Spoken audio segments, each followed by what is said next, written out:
Welcome back to Reviews with Elaine, because I have opinions. And today's opinions will be about The Siren Depths by Martha Wells. So, I am honestly not always sure what makes books just sort of embed themselves in my soul, becoming minor obsessions pretty much overnight. But I love it when it happens. And the good news is, I could find some fan art online of this one, so at least I know I'm not alone in finding this series intensely fascinating. So The Siren Depths is the third in the Books of the Roxura series. We follow Moon, the consort of the Indigo Cloud Court. He is a Roxura, a member of a species that has two shapes. One groundling, looking not unlike us humans, but the other has wings and scales. Moon feels like he has finally found a place for himself in his adopted court. Though having grown up orphaned with no contact with his people, he knows he does not act the way he is supposed to. He lives with constant worry that he is not good enough, that he is not really the consort they want. He knows that Jade, his queen, chose him because he was the only option. Only a consort can produce offspring with a queen, and Moon was the only consort their court could find. But now that they are back in the Roxura homeland, Moon is realizing exactly how much he cannot be what a Roxura consort is supposed to be. And suddenly, there are other options. But unexpectedly, an envoy arrives in the Indigo Cloud Court. It seems news of Moon's story, how he became orphaned and was found, has gotten around to all the other Roxura courts, and contrary to what Moon believed, he is not actually the only survivor of his home court. It seems others survived the attack that destroyed their colony, and they returned to their home court, including the queen, Malachite. And now, she wants Moon, her son, back. So, as always happens with Martha Wells books, I picked this up thinking, yes, time for a nice light read. I'll probably read this one quickly and it will be low stress fun. Then I just didn't put it down for like 3 days. If I hadn't had to, go to work, I probably would have finished this in one sitting. And it emotionally wrecked me in the first half. So there are two major arcs going on in this book semi-simultaneously. The actiony one is the Roxura dealing with the ongoing threat of the horrifically destructive Fel. And then there's the emotional arc of Moon trying to come to terms with losing home after home and his constant feelings of rejection. And holy shit, did the emotional side of the arc just work for me. The irrational pain reactions that Moon has, the physical effects it has on his body and soul, the back and forth of him trying to convince himself that he is not being rejected, while he is constantly believing that he is, even when there's plenty of signs to the contrary. It's all beautifully, heart-wrenchingly drawn. And in my opinion, it's a cathartic kind of heart-wrenching. Like, yeah, I was reading this through eyes fogged over with tears, but I felt better for the crying. And I think some of the reason that it works so beautifully cathartically for me is that we, as a reader, an outsider to this story, can see that Moon is being irrational, that he is not being rejected, that Jade, Chime, and Stone, and all the others do want him there.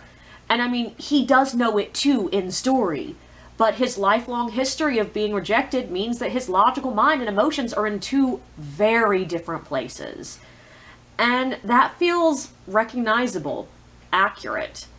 And it made me want to reach into the book and just give him a hug. But it also, it puts us in a position that we know he is going to be okay, that it is going to be okay, that everything is going to work out, he is not being rejected. So it's a really safe pain to wallow in.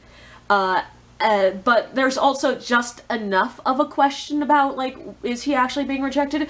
Just enough gut punch moments that it never got annoying. There were never moments that I was looking at the book going, Moon, how are you misunderstanding this? This is stupid. He never felt like an idiot. It always felt earned.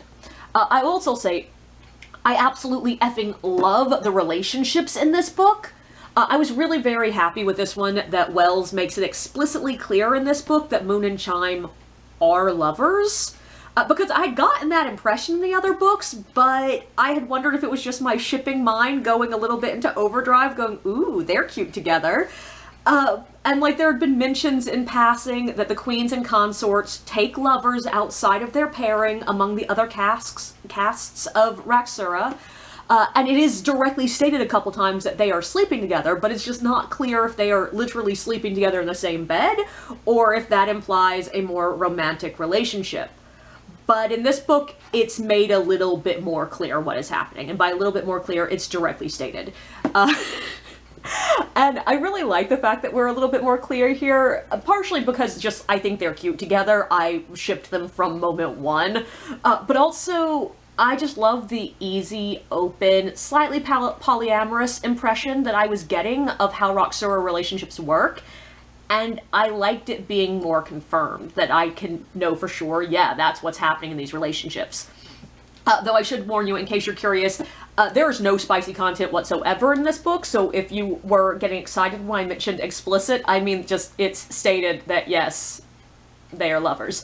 But actually I think the way it's phrased is right after it's mentioned that queens and consorts take lovers amongst warriors, we then immediately cut to Chime and Moon in bed together, but there's no sex happening. So far in the entire series, the most spicy sexual thing that has happened was in book one, and it's a, short paragraph where it's explicitly stated that Moon and Jade had sex. And it's cute, it's good, it's character developing, but if you're coming to a series looking for spice, no, this is not that series. But I also think that some of the vagueness with Moon and Chime's relationship was on purpose. And I will admit, for a while I was worried that it was on purpose, as in Martha Wells was not being brave enough to just explicitly have a polyamorous throuple in her book. Though it's not quite that, because, there doesn't seem to be any romance between Jade and Chime. It's just Moon and Chime and Jade and Moon, but I don't think that's exactly what's happening. I don't think this is one of those cases of we cannot explicitly say it, so we're just gonna be vague. I noticed in this particular one that the Raksura never refer to being in love with their romantic partners. They say they like each other. They say they have taken each other. They say they are wanting to produce clutches together. But the word love never comes up. In fact, the only time I can remember the word love coming up in the entire series is when Moon is relating something that happened with Aphel way back in his early years, and that is very clear that he's being lied to. But I think the author made this distinctive choice of avoiding the word love to keep the readers from seeing this relationship, or any of these relationships, in the frame of how romantic relationships work in our world. I feel like she wanted to see them wanted us to see them as a blank slate. And I might be wrong here, because, I'm judging a writer's intentions from, what I'm reading. But for me, it felt a little bit like part of the work that Martha Wells is doing in this book to create cultures that feel different and unusual and separated from ours. And it helps that Moon, our POV character, is in his own way an outsider of the Raksura culture. Everything Raksura is both natural to him and completely foreign. He is having to feel out how Raksura relationships work at the same time the readers are, which I love because one of my favorite things about fantasy is its ability to paint different ways of living, letting us imagine other cultures, worlds, and lives. See the positives and negatives of how relationships and cultures and different ways of living work. And especially with something as emotionally wrought as how romantic relationships work, I like the way she's presented something that is outside of our norm, but still totally understandable and familiar and nice. I also just sort of love the way that Moon is presented as just naturally understanding some things about Raksura relationships and culture, and having no idea about others. And I love that he is just too damn embarrassed or ashamed to ask certain things. It's a really believable way to work in some silly drama into the story. And also to, have those gut punches of him feeling like an outsider. It all increases the feeling that he's this sweet little baby who needs protection. One of my favorite things about the character of Moon is he comes across as both the sweet, pity-inducing baby and intensely competent, world-weary hero at the same time. Or not quite the same time. There are scenes when he's this lost little childish, huggable creature, and then there are other scenes where he can lead an attack, stare down a monster, and protect those weaker than him without flinching. And often when books try to do this, you end up with a really uneven character, but I think it really works for Moon. And it's because it is completely consistent throughout, like, all 3 books so far, when he is strong and when he is lost. He knows how to fight, how to operate in the wider world, and how to act like a leader when he has to. But he doesn't know how to act like a normal Roxura. He's not great at being part of a community or building relationships. And that is something else that just felt really accurate and familiar. There is something about that place that we are supposed to fit, and yet we don't, that completely undoes us. And that is a lot of what's being captured with this entire series, that feeling of this should be where I fit, and it doesn't quite work. And all of this stands to make the emotional arc incredibly strong and intense. I also love the action-y fighting the Fel side of the story, but I will say I'm not sure the 2 sides are perfectly juggled here. A lot of the time it felt a little bit like we were having the emotional scenes, and then something Fel-related happened, and the emotional shit had to be put on the back burner for a while. And I do think that is something that is accurate to the real world.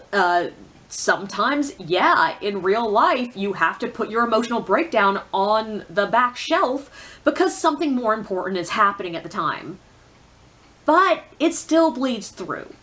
Like, you will be in the middle of dealing with shit, and all of those emotions will just come out of nowhere and punch you in the gut.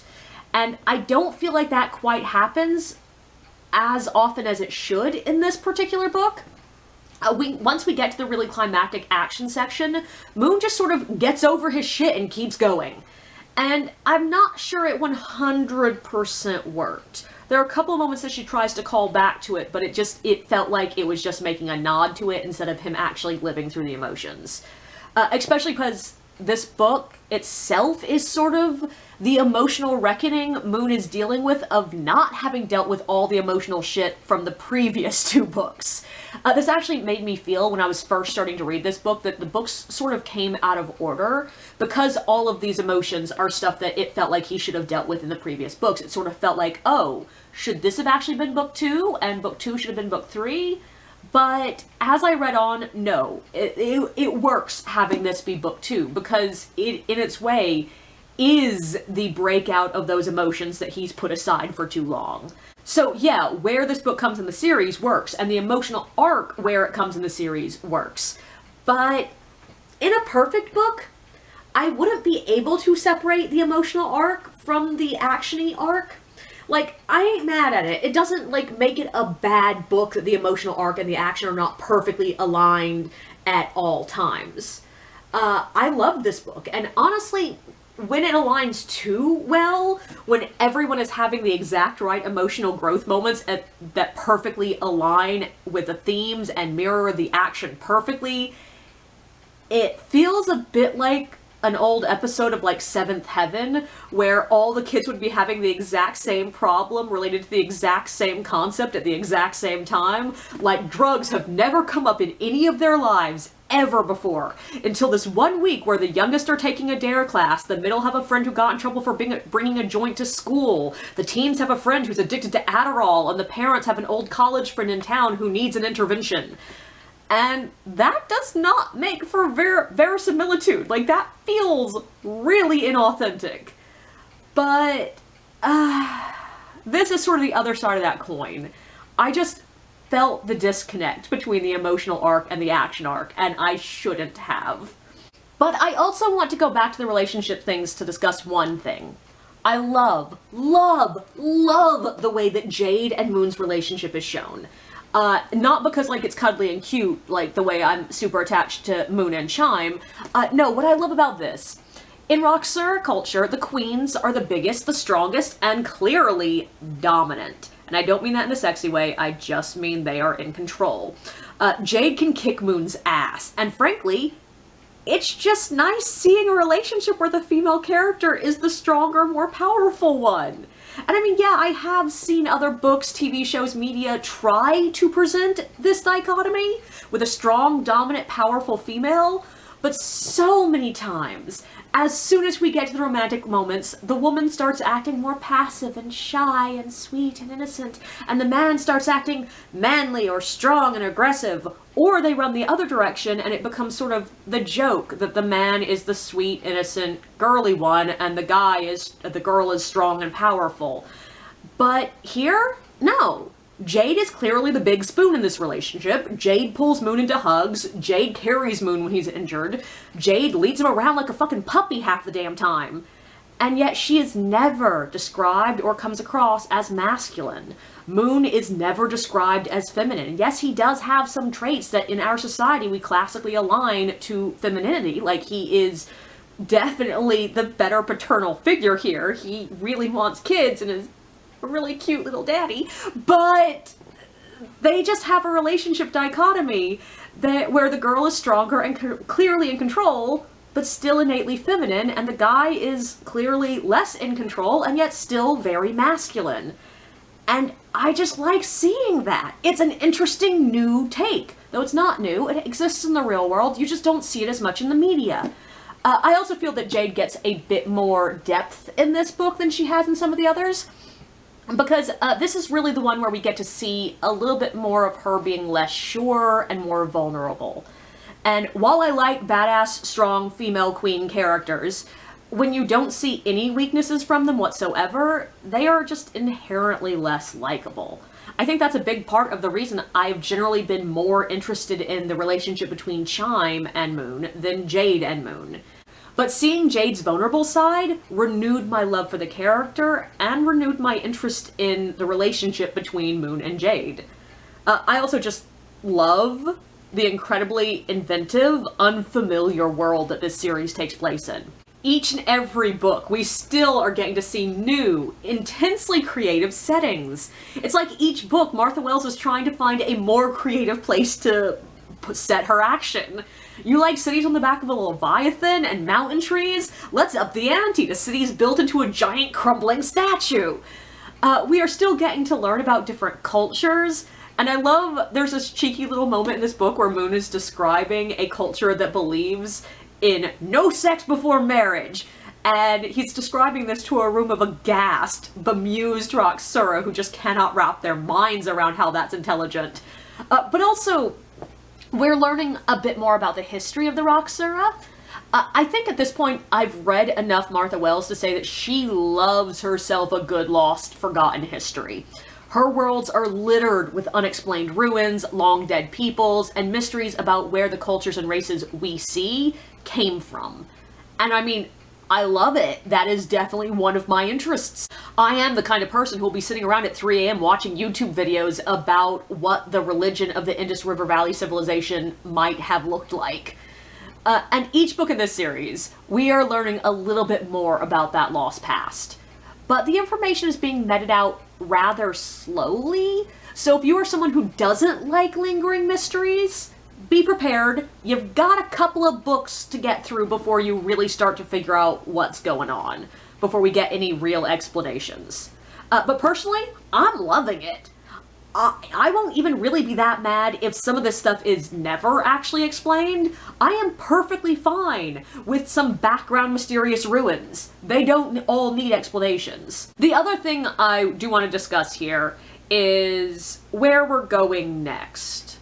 I know there are at least 2 more books plus a couple of collections of short stories in this series, so I'm hopeful that the main evil we saw in this book is not the big bad we've been building to. Like the first 2 books in this series have this building implication that there's a greater evil directing the bad things happening in this world. And in this book, we meet an evil force that has been pulling some strings behind everyone's back to create some evil stuff. And we deal with it in a way that feels like a satisfying ending to this book.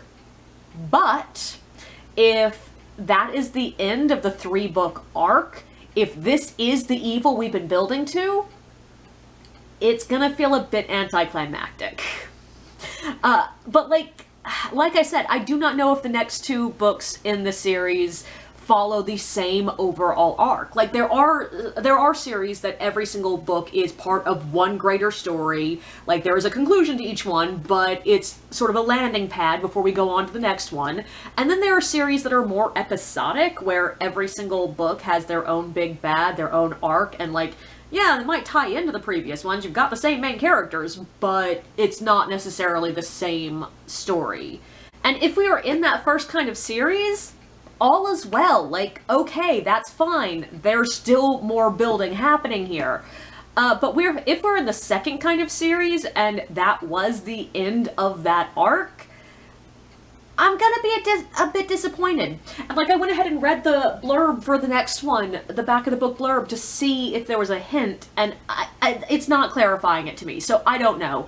I guess this is the rare occasion where I'm gonna have to read the rest of the series to tell you whether or not the ending of this one is anticlimactic. Which is a bit weird, but book series are weird.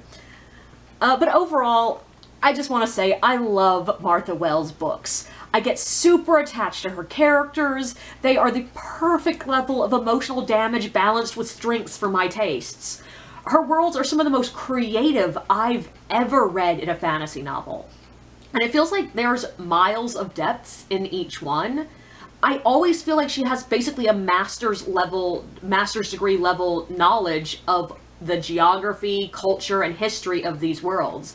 And more importantly, she knows exactly how much of that information to include and what to leave out to leave me salivating for more.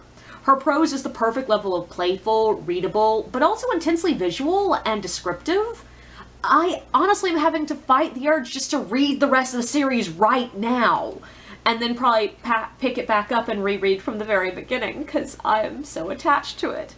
Martha Wells has become one of my favorite authors since I started reading her, and this book was beautifully cathartic and entrancing to me. I just love it.